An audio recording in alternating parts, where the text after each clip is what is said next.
Áno, a vnímam, že človek, ktorý používa pýchu ako obranný mechanizmus, tak zažíva obrovský pocit osamelosti, izolácie a strachu z odhalenia, strachu z toho, že ho niekto uvidí takého, aký je a že bude zraniteľný. Toho sa extrémne bojí a robí všetko preto, aby sa to nikdy neudialo. Mechanizmy, ktoré používa, môžu byť rôzne. Môžu to byť hry, rôzne masky, rôzne manipulácie, len aby sa neukázala pravda, ktorú sa snaží on skrývať. Všetky svoje nedokonalosti alebo chyby, o ktorých on si je vedomý a náhodou sa začne človek na to pýtať, tak okamžite ide do manipulácie, aby zahladil tieto stopy, aby ľudia mali stále predstavu, že on je tým dokonalým. Ľudia, ktorí sú v kontakte s človekom, ktorý používa pýchu ako obranný mechanizmus, tak môžu začať chradnúť na svojom sebavedomí a postupne ho môžu úplne stratiť, môžu stratiť kontakt so svojou sebahodnotou a vtedy je veľmi dôležité začať nanovo budovať sebahodnotu, nanovo sa dostávať do kontaktu s touto sebahodnotou, aby nabrali silu neskôr odísť od človeka, ktorého prítomnosť vlastne im nie je prospešná. Ja som zase mala takú skúsenosť s tou pýchou, že stáva sa, že keď sú ľudia pyšní a majú vlastne túto pýchu ako obranný mechanizmus a prídu na sedenie ku mne, tak oni si veľmi overujú, že či mi môžu dôverovať. Ale extrémne, že to prvé sedenia sú iba o tom, že či mi môžu dôverovať. Prinášajú všelijaké témy, ktoré proste sa netýkajú toho toho problému, že chodia okolo horúcej kaše a tak si oťukávajú, že či mi vlastne môžu veriť. A veľmi ma oslovilo taká jedna skúsenosť, kde som naozaj sa nenechala chytiť do nejakej pasce alebo podobne, že hodnotenia a podobne, že na to si naozaj dávam pozor, keď pracujem, že sa vzdávam hodnotenia. A veľmi ma to oslovilo, že potom vlastne sa udialo to, že ten človek, s ktorým som spolupracovala, že on to sám vlastne pomenoval, že vďaka tomu, že ste taká, aká ste a že tak ako so mnou spolupracujete, tak ja som mohla urobiť inak tie veci a môžem sa dívať na ten svet inak. A potom, keď sme sa ďalej rozprávali, tak vlastne ten človek sám od seba povedal, že no, že asi to bola pýcha predtým. A to ma veľmi oslovilo, že aký musí byť človek vo svojom vnútri zranený, keď si naozaj niekoľko sedení, alebo ľudia, ako musia byť zranení, keď si niekoľko sedení len overujú, či môžu tomu konkrétnemu človeku dôverovať.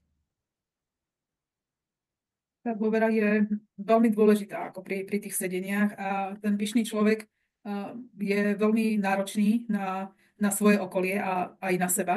Takže on všetko tak presne overuje, že či môže dôverovať. A vlastne, keď zistí, že je tam tá dôvera, tak až vtedy sa môže začať pracovať vlastne na tých problémoch, že skôr to nie je možné. Dá sa povedať, že pri každom klientovi tá dôvera je alfa omega, aby sme sa dostali k jadru problému.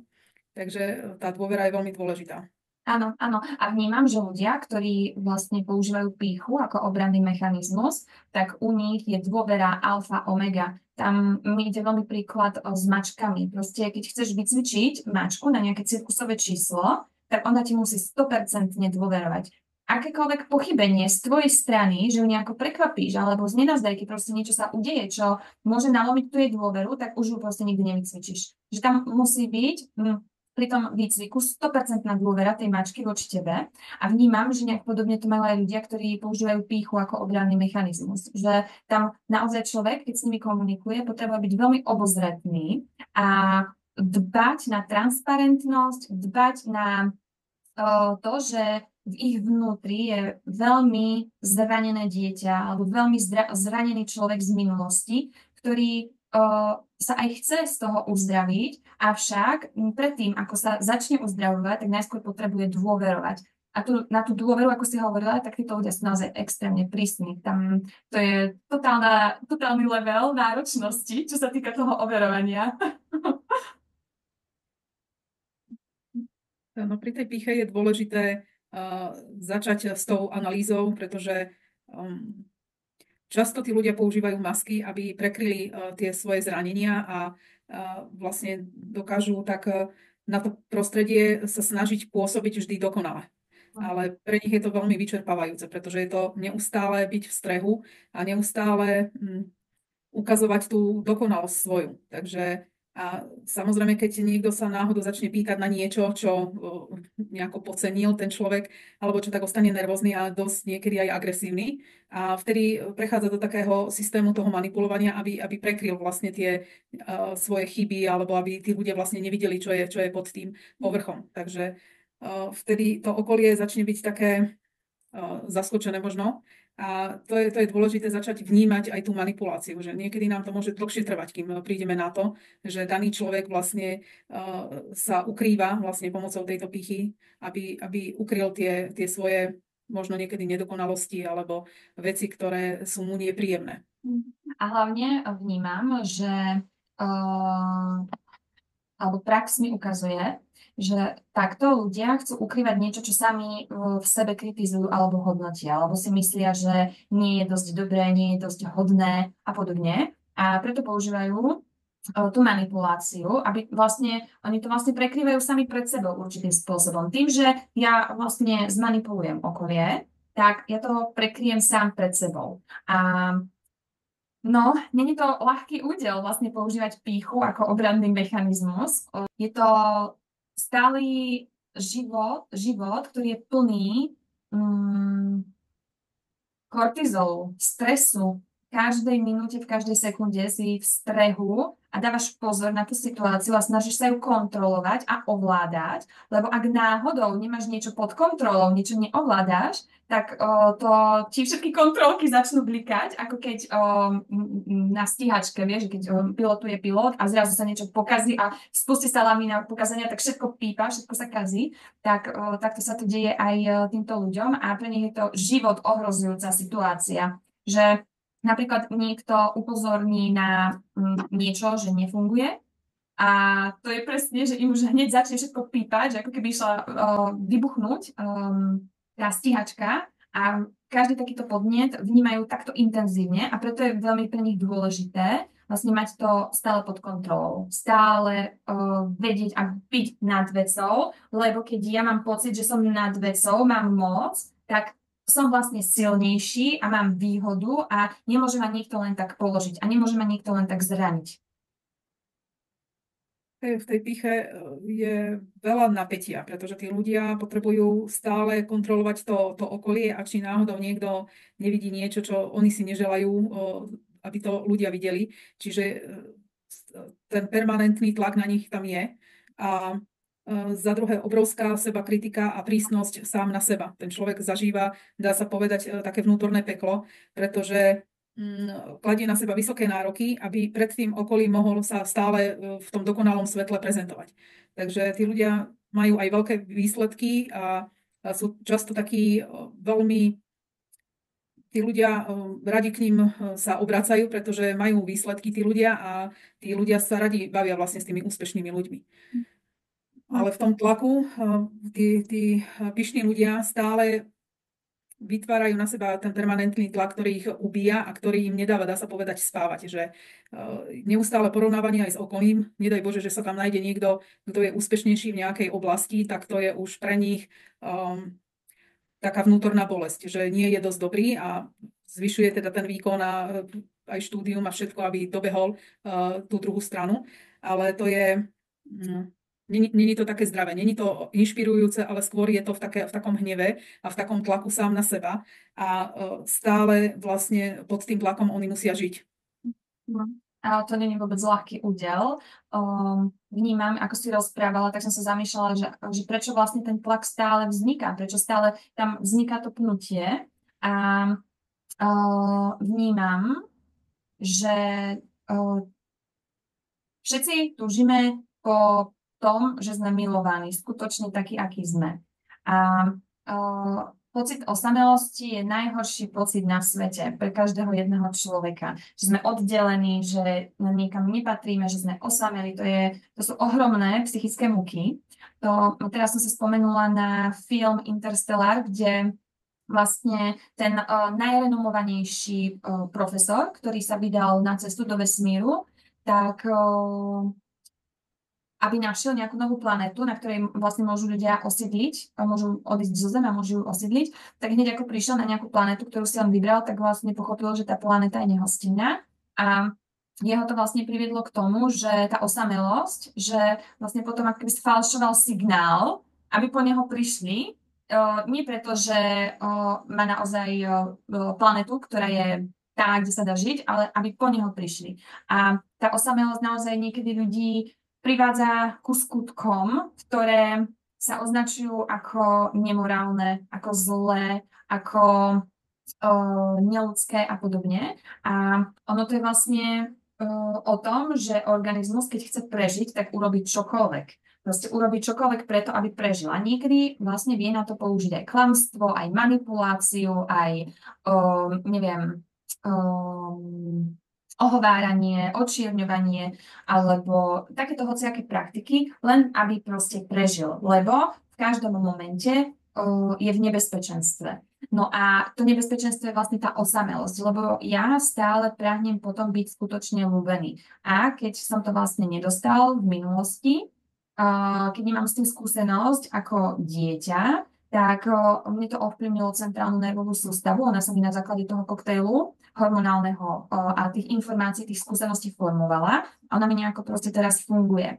A nie je vôbec ľahké dostať sa z toho napätia a tlaku. Že vnímam, že ten obranný mechanizmus pýcha, tak keď si ľudia z toho tlaku chcú trošku uvoľniť, tak využívajú krátkodobé stratégie zvládacie, ako napríklad drogy, alebo alkohol, alebo ja neviem, porno, alebo ja neviem, čo ešte môže byť. A v tom chvíľkovom bode vlastne prichádza k takému uvoľneniu toho organizmu, že na chvíľu si môžem vydýchnuť, na chvíľu môžem uvoľniť ten tlak. Avšak netrvá to dlho, je to krátkodobé uvoľnenie a potom opäť nastupuje ten tlak. Není to ľahký údel, vôbec to nie je ľahký údel. Tá pýcha nás vlastne doženie do takého stavu, že vlastne tí ľudia začnú hrať nejakú rolu. A teraz to okolie vníma tú dokonalosť toho človeka, tú úspešnosť, to, že ten človek to má tip-top, lebo navonok to vyzerá všetko. A tým pádom vlastne ten človek ostáva sám v takej izolácii. A neustále musí dávať pozor, aby to niekto náhodou nevidel nejaké nedostatky, ktoré boli prezentované, že všetko to má ako zvládnuté. Čiže vystúpenie z tejto roli chce veľkú odvahu a sú tam obrovské strachy u tých ľudí, pretože majú pocit, že to sa zrúti celý svet, že tí ľudia, to okolie ich úplne odsúdi, že oni nie sú takí dokonalí a tak. Ale pre vlastnú záchranu je to nevyhnutné, aby človek vlastne sa mohol uvoľniť a ukázať skutočne, kto je. Hej? Že to chce veľkú odvahu, ale to je cesta z toho von, z toho pekla. Áno, áno. A veľmi ma to oslovuje, ako o tom rozprávaš, Katka, lebo presne, čím dokonalejší život mám, tým zažívam akože navonok, tak, že niečo prezentujem, čo vlastne vo vnútri necítim, tak tým je väčšia tá izolácia a presne tam je to, že ja sa bojím ukázať slabosť, ja sa bojím ukázať nedostatok, lebo ak by som to náhodou ukázal, ak by sa náhodou na to prišlo, tak som zraniteľný. A keď som zraniteľný, môžem byť ohrozený, proste môže byť ohrozené moje prežitie. A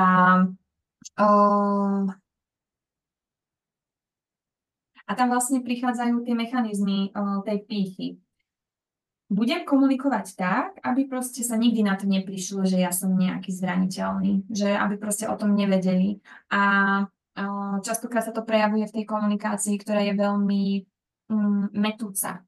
Že ľudia, ktorí komunikujú s ľuďmi, ktorí používajú pýchu ako obranný mechanizmus, tak tá komunikácia je veľmi metúca. Tam keď s nimi ukončíš rozhovor, tak vlastne nevieš, o čom ste sa rozprávali, respektíve aký je výsledok. Máš len extrémne silné pocity, že čo to bolo a veľký zmetok. A toto ľuďom, ktorí majú pýchu ako obranný mechanizmus, pomáha vlastne zvládať ten tlak v komunikácii s druhými ľuďmi.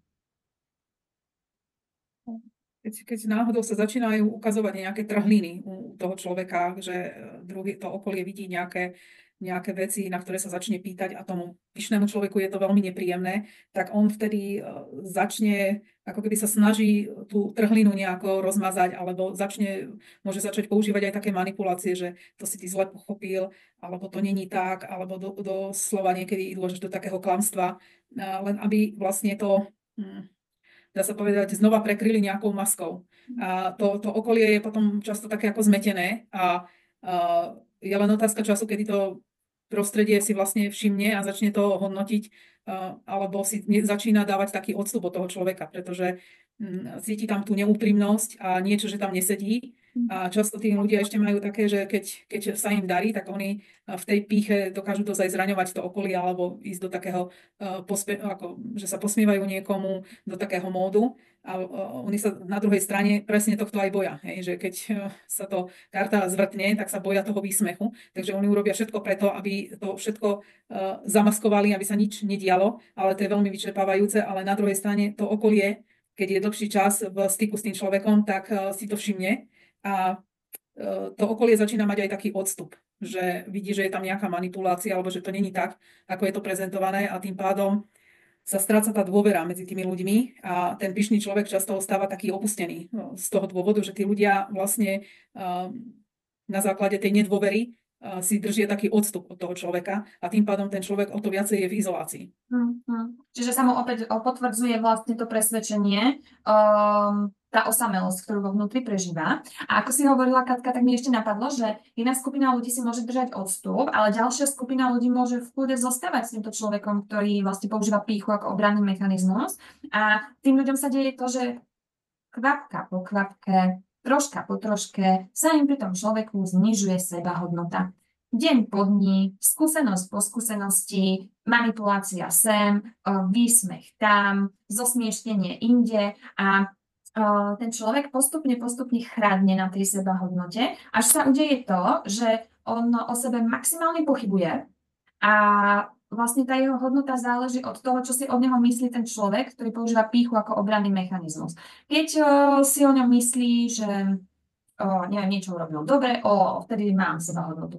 Ale ako náhle proste niečo vadí tomu človeku, čo používa tú pýchu, tak vtedy je sebahodnota úplne v kritickom bode a prežívať toto tiež vôbec nie je ľahké, pretože vlastne tvoja sebahodnota je totálne nestabilná, že ona vlastne záleží od názoru niekoho druhého a ten názor vlastne pri ľuďoch s pýchou sa môže meniť proste lusknutím prsta. Zrazu im niečo napadne a zrazu sa to zmení a ja si to predstavujem ako taká, vieš, tuťka na obrovskom oceáne, kde zrazu je búrka a tie vlny tam hoci ako máchajú tou tuťkou a tá tuťka proste je v tom momente bezmocná. O čo viac tomu človeku upadá to sebavedomie, tak na druhej strane tá pýcha môže rásť. To je na tomto smutné, že vlastne tam dochádza k tej nerovnováhe a ten pyšný človek o tom môže ísť viacej do takej sily a takého vnútorného sebaklamu, že on je ten dokonalý a nikto iný. A čím viacej tých ľudí má okolo seba s tým nižším sebavedomím, tým tá pýcha mu môže rásť. Problém je, keď sa natrafí tam nejaký človek, ktorý trošku do toho vidí alebo začne sa pýtať, tak väčšinou títo pyšní ľudia ho nejako snažia sa odstrániť zo svojho pola pôsobenia, aby mu tam ten človek nerobil šarapatu, takže a nechávajú si, by som povedala, takých vybraných tých ľudí okolo seba, lebo tam sa cítia bezpečne, tam vedia, čo od koho môžu čakať a nemusia byť tak v strehu. Takže A keď ešte spomínaš, že sa keby, že oni majú vlastne tú potrebu odstrániť tých ľudí, čo nejako do toho vidia, lebo vtedy sa cítia úplne ohrození. Že tam, keď človek napriamo komunikuje empaticky, ale zároveň asertívne nejaké veci, tak pre človeka, ktorý vlastne používa pýchu ako obranný mechanizmus, je to extrémne ohrozenie, no brutálne. A častokrát sa stáva potom, že títo ľudia s pýchou tak oni zvolia úplne taktickú stratégiu, že OK, cez tohto človeka neprejdem, ja ho nezmanipulujem, tak zmanipulujem ľudí okolo neho a začnem rozprávať nejaké rozprávky, nejaké bajky, niečo, čo môže tomu človeku uškodiť, aby sa mu trošku to sebavedomie dal dolu, aby som urobil vlastne ten tlak okolia, aby nemal takú moc, ako si myslím, že má.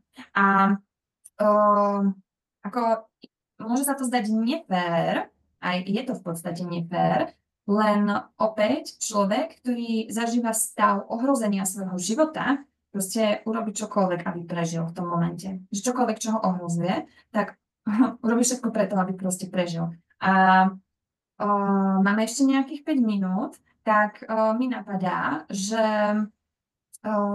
potom vlastne v ďalšej časti by sme sa mohli porozprávať o tom, že čo vlastne s tým robiť, ako si vlastne vtedy poradiť, keď sme v kontakte s takýmto človekom, ktorý manipuluje a ktorý má pýchu ako obranný mechanizmus a zároveň možno, že si môžeme priblížiť aj to, že ako by sa možno, že dalo podporiť ľudí zvládnuť tú pýchu a premeniť ju na iný zvládací mechanizmus. Aj keď viem si predstaviť, že to môže byť asi obrovská výzva. Tak vnímam to tak, že vlastne na teraz takto ukončíme a potom budeme pokračovať ďalej.